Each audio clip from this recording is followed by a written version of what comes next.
that email. I think I remember, I will never forget, like the fucking subject line was like hypocrite. And I was like, oh, hello. But I like saw his name. So I was like happy and also terrified. And we then went back and forth on email for about 24 hours. And it started with him being like super nasty. And it was clear that like his friends had gotten into his head. And then slowly it got to him being like, I've never been more miserable. I miss you so much.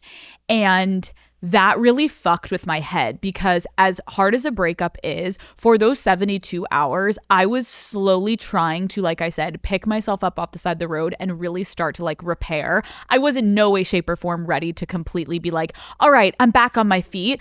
But you start to grieve. So then for him to come back and be like, I miss you, was so disorienting.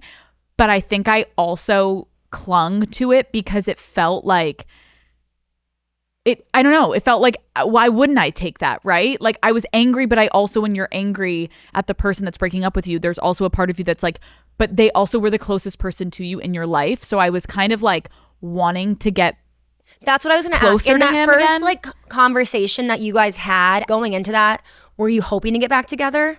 I think I was just looking for some form of, I know this is fucked up to say, but like closure in the concept of like somewhat getting my power back. I felt so embarrassed and hurt that I felt like when he was telling me that he loved me, and like I remember him like texting me after we transitioned and he unblocked me, and we got back to texting. He was like, I'm still your person, right?